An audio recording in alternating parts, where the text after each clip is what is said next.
Hello दोस्तों। जैसा कि आपको पता ही है, हमारी जो सीरीज़ चल रही है वो चल रही है मध्य प्रदेश में कंडक्ट हुई परीक्षा वर्ग 2 की पेपर एनालिसिस की सीरीज़ चल रही है। और जिसमें हमने कुछ पेपर पहले भी डिस्कस किए हुए हैं। और आज भी हम एक अगला पेपर जो है वो डिस्कस करने वाले हैं। ये पेपर जो है वो इम्पोर्टेंट होने वाला है या फिर हेल्पफुल होने वाला है किसी भी टीईटी एग्ज़ाम के लिए।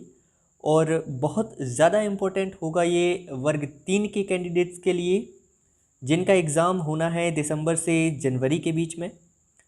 तो आइए शुरू करते हैं हम आज की इस क्लास को, जिसमें हम एनालाइज करेंगे 1 मार्च का वर्ग 2 का पेपर। तो शुरू करते हैं आज की क्लास को। आप हैं आईएमपी क्लासेस के साथ। तो पहला क्वेश्चन जो था वो कुछ इस तरीके से पूछा गया था। मास्लो का प्रेरणा का पदानुक्रम के अनुसार स्वपूर्ति की आवश्यकताएं हैं। ऑप्शन कुछ इस तरीके से दिए हुए थे, आप देख ही पा रहे होंगे अपनी स्क्रीन पर। और दोस्तों, आपसे एक रिक्वेस्ट ज़रूर मैं करना चाहूँगा कि मेरे आंसर बताने से पहले आप अपना आंसर ज़रूर टिक करें और उसको पेपर पर लिख लें। और फिर बाद में आप अपना एनालिसिस ज़रूर करें कि आपके जो हैं वो कितने आंसर्स ठीक रहे। और आप चाहें तो अपना स्कोर जो है वो शेयर कर सकते हैं हमारे साथ कमेंट के माध्यम से। तो इस क्वेश्चन का जो ठीक आंसर हो जाएगा वो हो जाएगा आत्मविश्लेषण, यानी कि इसका फर्स्ट ऑप्शन ही ठीक था। बढ़ते हैं हमारे अगले क्वेश्चन की ओर, जो था फ्राइड के अनुसार आनंद सिद्धांत पर व्यक्तित्व का कौन सा भाग संचालित होता है। उनके सिद्धांत के ऊपर ये क्वेश्चन था। तो ऑप्शन आप देख ही पा रहे होंगे अपनी स्क्रीन पर।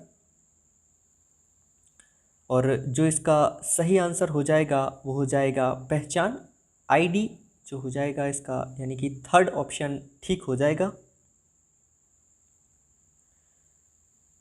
अगला जो क्वेश्चन था वो कुछ इस तरीके से था। बाल्यावस्था और वयस्कता के बीच एक बच्चे के जीवन में कौन सा समय होता है। तो बहुत ही अच्छा क्वेश्चन है ये। और बाल्यावस्था और वयस्कता के बीच जो है वो समय पूछा हुआ था। तो ऑप्शन आप देख ही पा रहे होंगे, आप टिक कर लीजिए अपना आंसर। और जो सही आंसर हो जाएगा वो हो जाएगा किशोरावस्था, यानी कि एडोलेसेंस इसको इंग्लिश में कहते हैं। अगला जो आंसर हो जाएगा, यानी कि अगला जो क्वेश्चन पूछा गया था वो कुछ इस तरीके से था। अचानक आहा, है ना, क्षण का वर्णन करने के लिए कौन सा पद दिया गया है जो कभी कभी हमें समस्याओं को हल करने में मदद करता है। इस तरीके से ये कुछ ऑप्शन दिए थे, 4 आप स्क्रीन पर देख ही पा रहे होंगे। तो अपना आंसर आप टिक कर लीजिए दोस्तों। और इसका जो ठीक आंसर हो जाएगा वो हो जाएगा अंतर्दृष्टि, यानी कि इसका सेकंड नंबर का ऑप्शन जो हो जाएगा वो ठीक हो जाएगा। अगला क्वेश्चन जो है वो इस तरीके से दिया हुआ था। किसी परीक्षण की क्षमता को निरूपित करने के लिए कौन सा पद दिया गया है जिसके अनुरूपता से जिसे अनुरूपता से मापने के लिए इसे डिज़ाइन किया गया है। तो यह क्वेश्चन था। और ऑप्शन 4 इस तरीके से दिए हुए हैं, आप देख ही पा रहे होंगे अपनी स्क्रीन पर। और आप अपना आंसर टिक कर लीजिए। और जो ठीक आंसर था इसका वो था विश्वसनीयता, यानी कि सेकंड ऑप्शन जो हो जाएगा वो ठीक आंसर था इसका। अगला जो क्वेश्चन था वो समावेशी शिक्षा के लाभ हैं, है ना। समावेशी शिक्षा से ये क्वेश्चन था, उसके क्या बेनिफिट्स हैं उनके बारे में पूछा गया था। तो ये कुछ ऑप्शन दिए हुए थे, 3 दिए थे, लास्ट वाले में उपयुक्त सभी था। तो आप अपना आंसर टिक कर लीजिए। और जो इसका सही आंसर हो जाएगा वो हो जाएगा उपयुक्त सभी।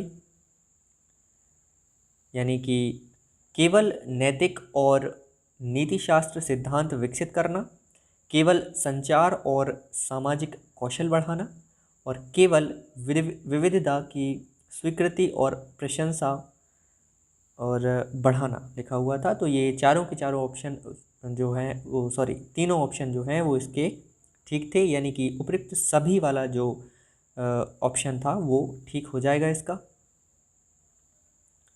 अगला जो क्वेश्चन है वो कुछ इस तरीके से पूछा गया था, संतानों को देखभाल और सुरक्षा प्रदान करने का आग्रह ब्लैंक दिया हुआ था, अभिप्रेरणा है। तो किस तरीके की अभिप्रेरणा है यह बताना था इस क्वेश्चन में। तो आप देख ही सकते हैं ये ऑप्शन इस तरीके से दिए हुए थे, और जो ठीक आंसर था इसका वह था मात्र अभिप्रेरणा, यानी कि सेकंड नंबर का ऑप्शन जो हो जाएगा इसका ठीक हो जाएगा।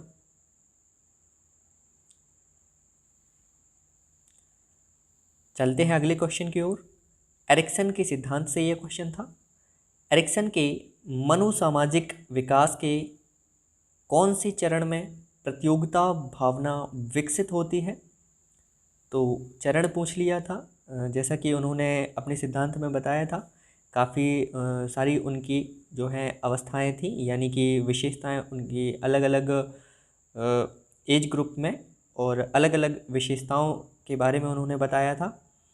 तो किस अवस्था में, यानी कि पूछा गया था कि प्रतियोगिता भावना विकसित होती है, तो ये थी परिश्रम बनाम हीनता, यानी कि इसका 4 नंबर का ऑप्शन जो हो जाएगा वो ठीक हो जाएगा दोस्तों।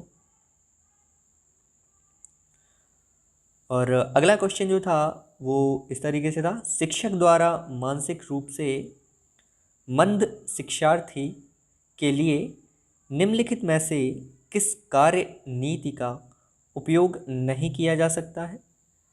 तो क्वेश्चन कुछ आप देख ही पा रहे होंगे, इस तरीके से था। इसको छोटा कर दे रहा हूँ मैं आपको ताकि ठीक तरीके से पूरा क्वेश्चन आप देख पाएँ। और ऑप्शन आप देख ही पा रहे होंगे अपनी स्क्रीन पर। तो इसका जो ठीक आंसर हो जाएगा वो हो जाएगा छोटे कठिन कार्यों से बड़े कार्य में विभाजित करना। ठीक है दोस्तों, यानी कि इसका ए नंबर का ऑप्शन ही ठीक हो जाएगा, पहले ही नंबर पे दिया हुआ है।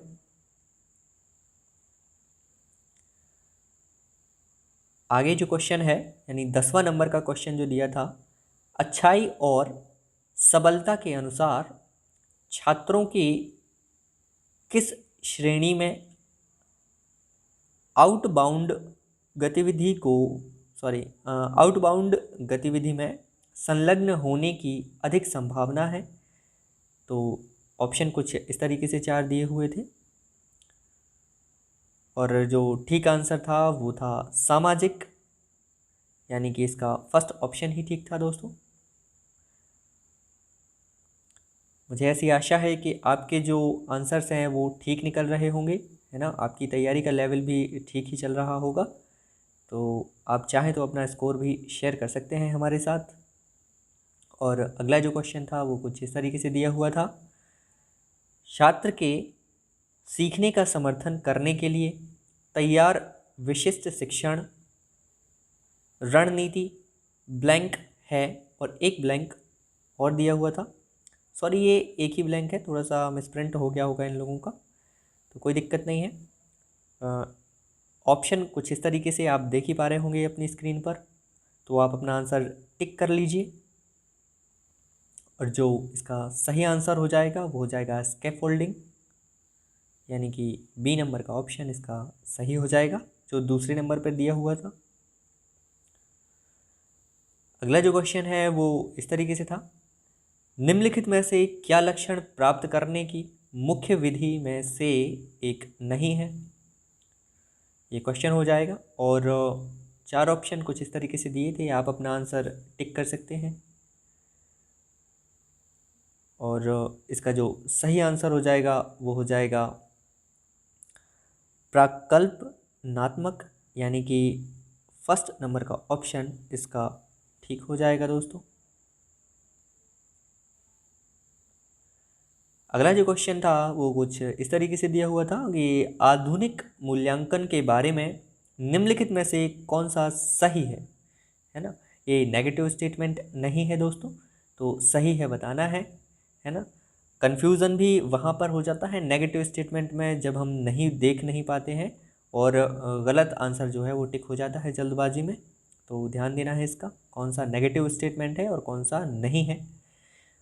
तो इसके ऑप्शन आप देख ही पा रहे होंगे, आपने टिक भी कर लिया होगा आई होप। तो इसका जो सही आंसर हो जाएगा वो हो जाएगा सतत मूल्यांकन, यानी कि सेकंड नंबर का ऑप्शन इसका ठीक हो जाएगा।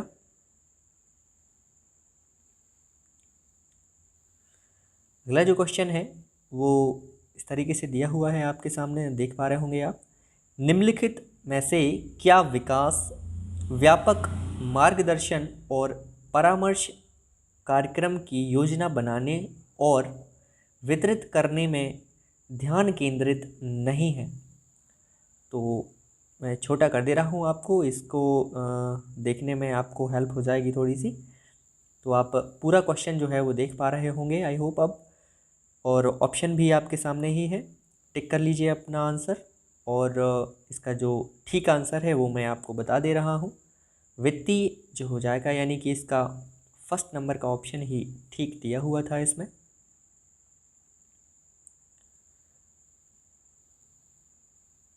अगला जो क्वेश्चन है वो कुछ इस तरीके से पूछा हुआ था, किसने बारीकी से प्रच्छन्न दिव्यता के तहत प्राकृतिक विकास की एक व्यापक जटिल धारणा को विस्तृत किया है। और ऑप्शन इस तरीके से दिए थे, हमारे मनोवैज्ञानिकों के नाम दिए हुए थे।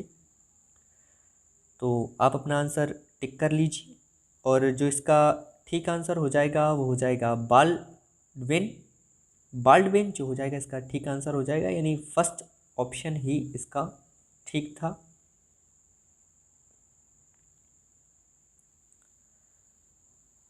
आगे जो क्वेश्चन दिया हुआ था वो कुछ इस तरीके से था, विचलन आईक्यू वितरण में मानक विचलन का मान है। तो मानक विचलन इसमें बताना है। ऑप्शन आपके कुछ इस तरीके से दिए हुए थे, 1, 15, 10 या 0।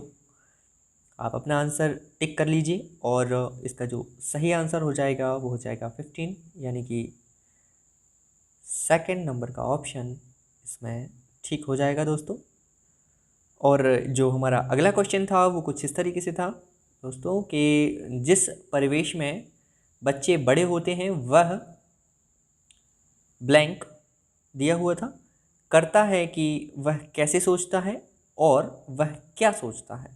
तो इसके बारे में दिया हुआ था कि fill in the blank type का दिया हुआ था क्वेश्चन, और ऑप्शन आपके सामने ही है। आप अपना आंसर जो है वो टिक कर सकते हैं, और इसका जो सही आंसर था वह था प्रभावित, यानी कि 4 नंबर का ऑप्शन जो हो जाएगा इसका ठीक हो जाएगा। अगला जो क्वेश्चन था वो कुछ इस तरीके से था, लिंग विभाजन को ब्लैंक दिया हुआ था के रूप में परिभाषित किया गया है, और ऑप्शन आपके सामने ही है, आप देख ही पा रहे होंगे। और जो इसका सही आंसर था वो था समाज के अंतर्गत पुरुषों और महिलाओं की पदानुक्रम भूमिकाओं। तो इसका जो सबसे बड़ा ऑप्शन था वो ही ठीक था, है ना। हमने पिछले वीडियोस में भी अपनी इस बात को क्या है डिस्कस किया हुआ है कि पीईबी ने इस तरीके से कंडीशनल क्वेश्चन जो रहते हैं उनमें जो सबसे बड़ा ऑप्शन रहता है लगभग उसमें 90% ऐसे चांसेस रहते हैं कि वो ही ठीक होगा, है ना। ऐसा ज़रूरी नहीं है, ऐसा मैंने एनालिसिस किया हुआ है पेपरों का, तो मैं आपको बता रहा हूँ। बाकी आप अपने हिसाब से ही क्वेश्चन का जो आंसर है वो टिक करें। अगला जो क्वेश्चन था वो कुछ इस तरीके से दिया हुआ था कि निगमन विधि द्वारा शिक्षण क्या है। तो बताना था निगमन विधि के बारे में कि शिक्षण जो है वो किस तरीके से होता है इसमें। तो 4 ऑप्शन आपके स्क्रीन पर आप देख ही पा रहे होंगे, और इसका जो सही आंसर हो जाएगा वो हो जाएगा सामान्य से विशिष्ट तक। यानी कि इसका सेकंड नंबर का ऑप्शन ठीक था। और बड़ा ही सिंपल क्वेश्चन था, निगमन विधि के बारे में बताना था। तो हमें पता ही है कि निगमन विधि जो है वो सामान्य से विशिष्ट तक होती है, और आगमन विधि के बारे में वो इसकी जस्ट उल्टी यानी कि विशिष्ट से सामान्य तक हो जाएगी। और अगला क्वेश्चन जो था वो भी फिल इन द ब्लैंक्स के रूप में था। ऐसे विद्यार्थी जो ब्लैंक दिया हुआ था होते हैं वो नई अवधारणाओं को सीखना नहीं चाहते हैं। ऑप्शन आपकी स्क्रीन पर ही है, आप देख सकते हैं। अपना आंसर भी टिक कर लीजिए आप। और इसका जो सही आंसर हो जाएगा वो हो जाएगा संदिग्धार्थ, यानी कि इसका ए नंबर का ऑप्शन ठीक हो जाएगा। अगर आपको स्पीड तेज़ लग रही हो तो आप वीडियो पॉज करके उसके ऑप्शंस अच्छी तरीके से देखें और अपना आंसर टिक करें। फिर बाद में जो है उसका ठीक आंसर देखें, और फिर आप मैच कर लें कि अपना आंसर जो है वो ठीक हुआ है कि नहीं हुआ है। और अपना स्कोर भी हमें शेयर करें। निम्नलिखित, अगला जो क्वेश्चन था वो कुछ इस तरीके से दिया हुआ था कि निम्नलिखित कथनों में से कौन सा सत्य नहीं है। देखिए दोस्तों, नेगेटिव स्टेटमेंट वाला जो है वो क्वेश्चन है ये, तो इसको बहुत ध्यान से करना है। 4 ऑप्शन आपकी स्क्रीन पर हैं ही, आप देख सकते हैं। और अपना आंसर आप टिक कर लीजिए। जो ठीक आंसर था इसका वो था उचित उपाय करके सभी आनुवंशिक विकारों को रोका जा सकता है। देखिए दोस्तों, इसमें भी जो सबसे बड़ा ऑप्शन था वो ही ठीक है, यानी कि सी नंबर का ऑप्शन इसका ठीक हो जाएगा। आप अच्छी तरीके से देख लीजिए इसको। उचित उपाय करके सभी आनुवंशिक विकारों को रोका जा सकता है, यही इसका आंसर जो है वो ठीक था। अगला जो क्वेश्चन था वो था हमारे पियाजे के संज्ञानात्मक विकास से। तो पूछा गया था कि पियाजे के संज्ञानात्मक विकास के सिद्धांत में मूर्त संक्रियात्मक अवस्था का लक्ष्य क्या है ना। और पियाजे के ऊपर हमने एक पूरी की पूरी क्लास जो है डिटेल से बनाई हुई है, आप चाहें तो उसको भी देख सकते हैं। उसकी लिंक मैं आपको डिस्क्रिप्शन में शेयर कर दूंगा, जिससे आप सीधे उसी क्लास में पहुंच जाएंगे। तो इसका जो ऑप्शन सही हो जाएगा वो हो जाएगा संक्रियात्मक विकार, यानी कि इसका ए नंबर का ऑप्शन ही ठीक था।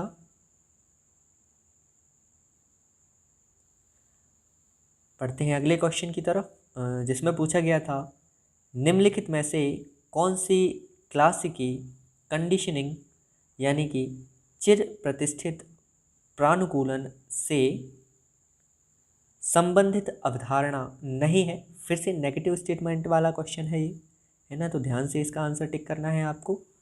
आप अपना आंसर टिक कर सकते हैं। जो सही आंसर हो जाएगा उसका वो हो जाएगा निरूपण, यानी कि शेपिंग। 3 नंबर का ऑप्शन इसका ठीक हो जाएगा दोस्तों। आगे जो क्वेश्चन पूछा गया था वो था प्रत्येक बच्चा अद्वितीय है कथन से यह क्वेश्चन था। यह कथन ब्लैंक दिया हुआ है के सिद्धांत को संदर्भित करता है। प्रत्येक बच्चा अद्वितीय है ना। तो ऐसा किस के द्वारा कहा गया था, या फिर किस सिद्धांत में ऐसा बताया जाता है। तो ये कुछ सिद्धांत आपके सामने दिए हुए हैं, आप अपना आंसर टिक कर लीजिए। और जो इसका सही आंसर हो जाएगा वो हो जाएगा वैयक्तिक भिन्नता। वैयक्तिक भिन्नता जो हो जाएगा, यानी इंडिविजुअल डिफरेंसेस, इसका जो हो जाएगा वो ठीक आंसर हो जाएगा। अगला जो क्वेश्चन है वो कुछ इस तरीके से दिया हुआ है, ब्लैंक दिया ही हुआ था, पहले ही ब्लैंक था। के निर्माण में बच्चे द्वारा एक साथ समान विशेषताओं को मिलाकर बनाया जाता है, क्या वो होता है उसके बारे में बताना था, है ना। किसकी ये डेफिनेशन है उसको बताना था। 4 ऑप्शन आपके सामने स्क्रीन पर दिख ही रहे होंगे। तो आप अपना आंसर टिक कर लीजिए। और जो इसका सही आंसर था वो था अवधारणा, यानी कि कॉन्सेप्ट्स। ए नंबर का ऑप्शन जो हो जाएगा वो ठीक हो जाएगा इसका।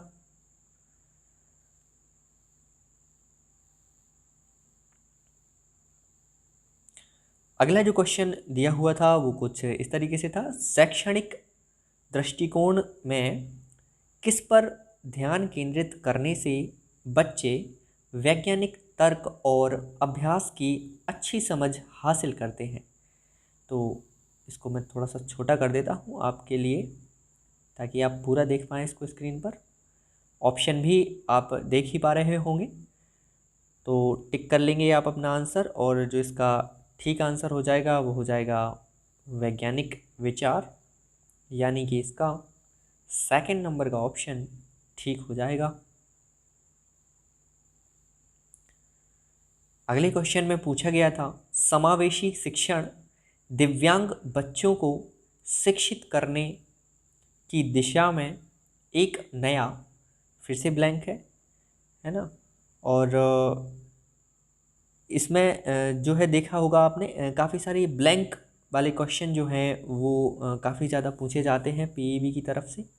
तो आप इसको ध्यान में रख सकते हैं, जो कि आपके लिए हेल्प करेगा आगे। और ऑप्शन आपके सामने ही है।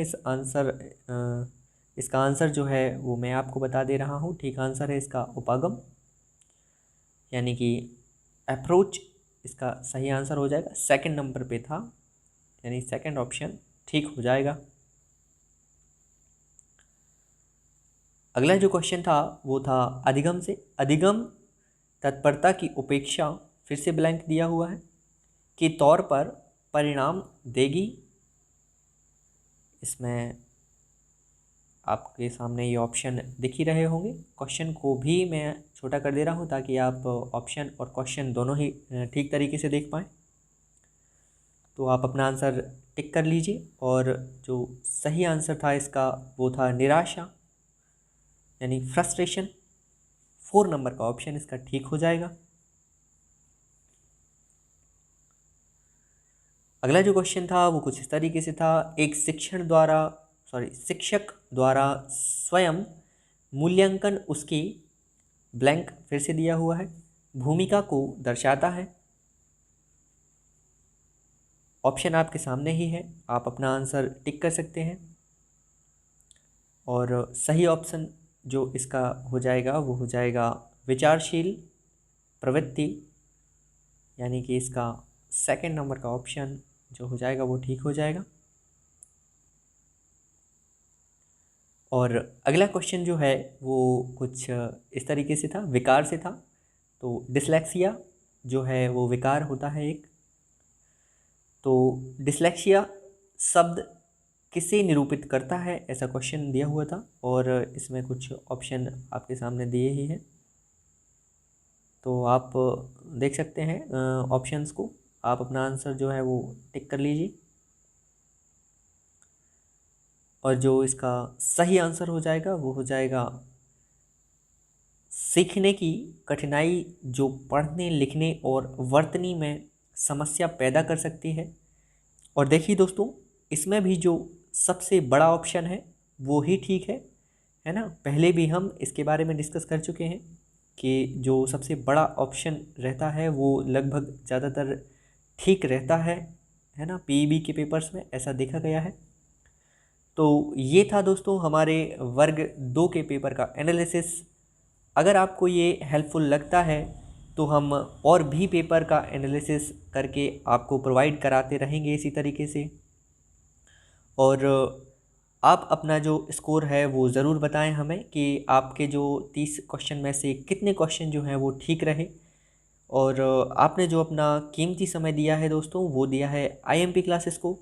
तो थैंक यू दोस्तों, बने रहें आईएमपी क्लासेस के साथ। मिलते हैं हमारे नेक्स्ट पेपर के साथ।